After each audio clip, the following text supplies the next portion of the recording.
This is Glenn Campbell. I'm coming to you from the Harvard Museum of Natural History on the campus of Harvard University. That's my friend Frank back there. I'm coming to you from the Harvard Museum of Natural History on the campus of Harvard University. I'm here to talk about quality. What is quality and why is it so hard to find? But this place right now is crawling with children. It's very noisy. I have a destination in the museum. We'll wander around for about 3 or 4 minutes before I give my little talk. This is a fascinating old place. It's a classic old natural history museum with the smell of a museum, the musty smell of a museum, and the wooden floors and all the old skeletons on the ceiling, that sort of thing. So I'm going to give you a little tour for a couple of minutes, then I'm going to give you my talk. Here we are. So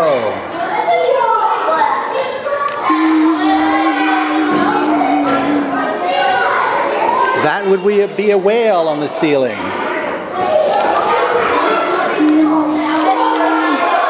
A large ox. Buffalo.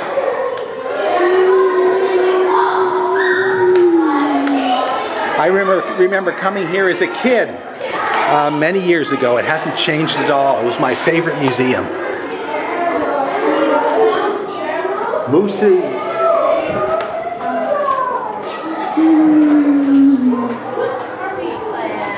I think we found everything that was in this part of the section. I looked everywhere. What if this were I just like to go around the museum. Yeah. They would be able to compare to the line.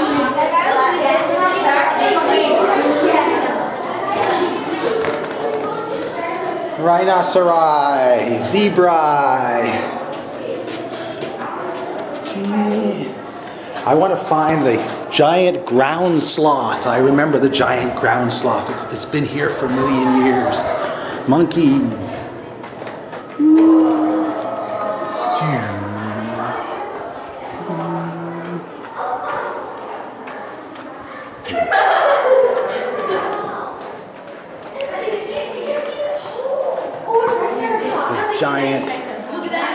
It's a giant fishosaurus. I don't think they know. Is there a sign for it?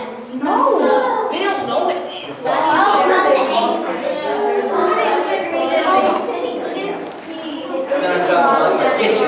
Triceratops and a coelacanth. When's the last time you saw a coelacanth? Well, 150 million years ago. Thought to be extinct, I believe, and then they fished one up at some point. It wasn't extinct. I sense a giant ground sloth coming up. And there he is. Giant ground sloth. Arr. A toxodon. Don't ever mess with a toxodon. Little baby hop horses. But the place we're going today is the famous glass flowers. Harvard is known for its collection of glass flowers that were created to perfectly reproduce flowers. Okay, once we get there, I'll give you my little talk. Bats.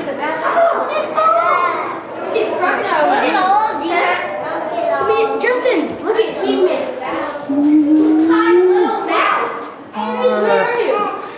Here's the glass flower collection.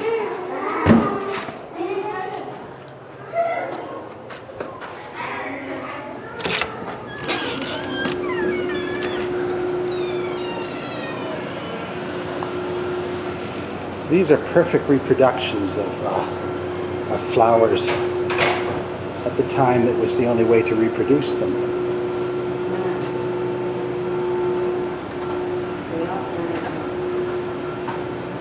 There's one display in particular I want to show you.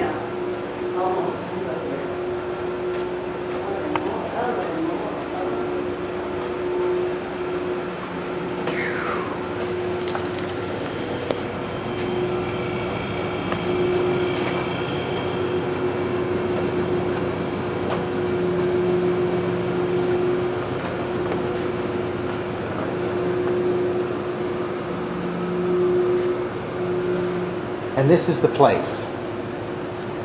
Pollination by deception. So I've come to this location to discuss pollination by deception. Fascinating philosophical topic. Why am I interested in pollination by deception? What's happening here? In these particular flowers, they're luring bees in by giving them a false signal. Let me tell you about the birds and the bees, or at least the bees and the flowers. Let me explain this to you.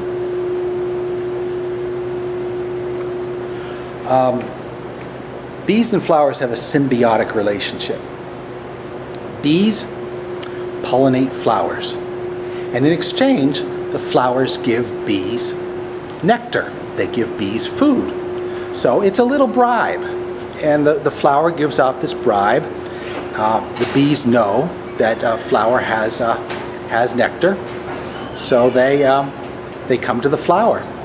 Now there's a way that the flower can tell the bee whether it has nectar or not, and that's with its bright petals. We appreciate the bright flowers that the flower produces, but it's not there for our benefit. It's there for the bee's benefit. The flower wants to tell the bee, "Come to me. I've got nectar for you." The bee comes. The bee drops off a little bit of pollen and picks up some pollen, and the flower's aim of distributing its pollen is fulfilled. It's a happy world. Everybody's happy. The bee's happy. The flower's happy. Then these interlopers come along. These pollinators by deception. What do? They reproduce they reproduce the colors of that flower that gives nectar, but they don't give nectar. So these interlopers, they get a free ride. They don't have to produce any nectar. They don't have to feed the bee. They just lure the bee in with a fake signal. The bee comes, finds no nectar, but he still pollinates the flower. This guy is a fraud. This guy is a con artist. But why does he do it? Because it works. I want to expand that to a much larger concept. Quality. What is quality? I said I was going to talk about quality. Quality is something that gets the job done. If we think of a car, what's a quality car? A quality car is a car that starts every morning, that runs economically on little gas, doesn't need very repairs, it lasts a long time. It's pretty easy to evaluate quality after the fact. After we've owned the car for several years, we know we got a quality car. If the car needs a lot of repairs, we know we got a lemon, we did not get a quality car. That's what quality is. It's the thing that does the job. In the case of the bee, a quality flower is a flower that gives nectar. There's no problem judging after the fact whether that was a quality flower or not. He comes back and didn't get any nectar. He knows that's not a quality flower. The problem is deciding before you get there, before you buy the car, what quality is. And that's where we all get tripped up. Because what we're doing throughout our lives is looking for quality. We're looking for quality products. We're looking for quality lifestyles. We're looking for quality relationships. Yet, whenever we find a way to try to detect quality, there's always going to be some interloper who will come in and give us the signals of quality, but not really give us the quality. Let's think about food. We want a quality, nutritious diet to maintain our body, right? How do we get that nutritious diet? Well, we taste things, for example. Things taste good, we eat them. If they don't taste good, we don't eat them. And that sits by us. That stood by us for most of our evolution. The trouble is things have changed, and interlopers have learned to come in and learn to give us all the signals that we need that represent quality without giving us the quality. And essentially, they give us junk food. In our history, we had a need for fat and salt and sugar, so Now the Frito-Lay company gives us nothing but fat and salt and sugar, and that fakes the signals of quality. Every area of your life, you're looking for quality. You're looking for a quality relationship. You can't just look for the signals of quality that you expect.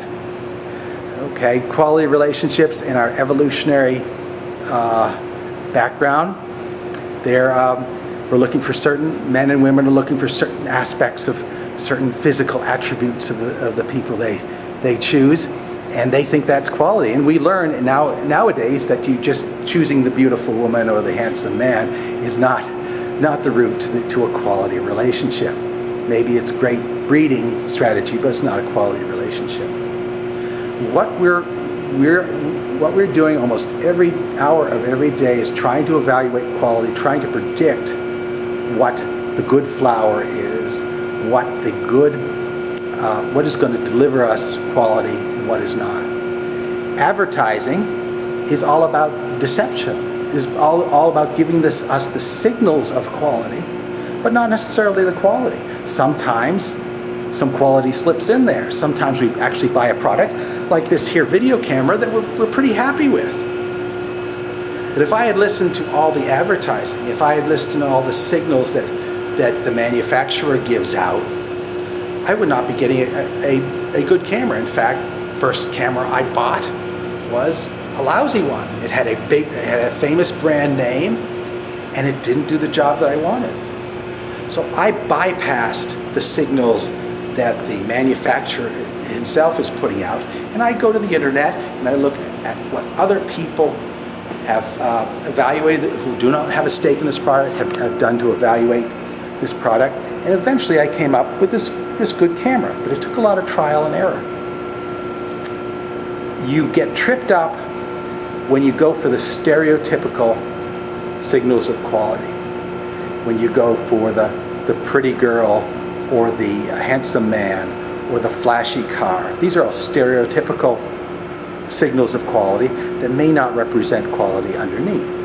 If you want to get to real quality that lasts, a car that really works, you have to do some research. You have to poke underneath the lies that the seller of this product is going to use. It's everywhere. You'll learn this, by trial and error. You'll learn, as I have, that the popular spokesman on TV, you love the spokesman of the product. That doesn't make it a quality product. You got to evaluate it by some objective criteria. Now, let's get back to a car. What's the best car? It's the car that gets you there. The trouble is, people aren't satisfied with that. They want to give out the signal that this is a flashy car, that this car makes a statement about me. So you'd spend 2 or 3 times as much and you get a sports car. What do you get with a sports car? You don't get quality. What you get is a vehicle that's hard to maintain, expensive to maintain, runs through tires, gets poor gas mileage, has no storage. If you want to spend that money to convey an image, great. But 2 weeks after you bought the car, the image doesn't matter anymore. Just like 2 weeks after you've married someone, the image doesn't matter anymore. All that matters is what really works. Pollination by deception. It seems to work. It's a constant arms race between the frauds and those who would deliver quality. You're part of that arms race. You've got to get the best quality you can. We'll do another cycle around the museum and then we're done.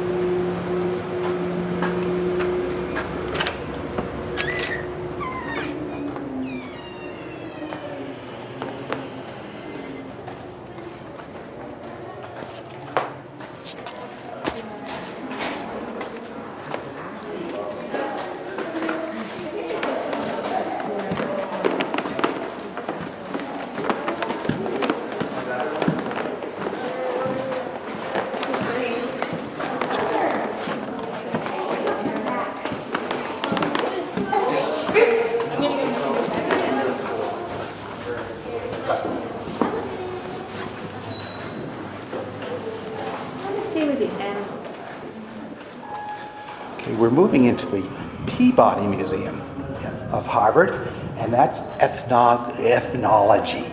That's about human cultures, which is really fascinating.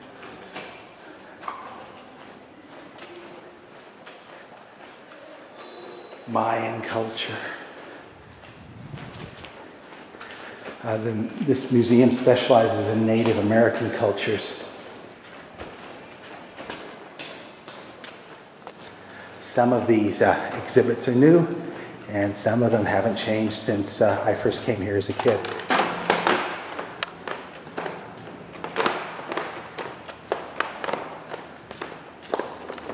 Here's an altar. If you care to sacrifice someone, here's an altar to do it on. Mayan altar, I guess.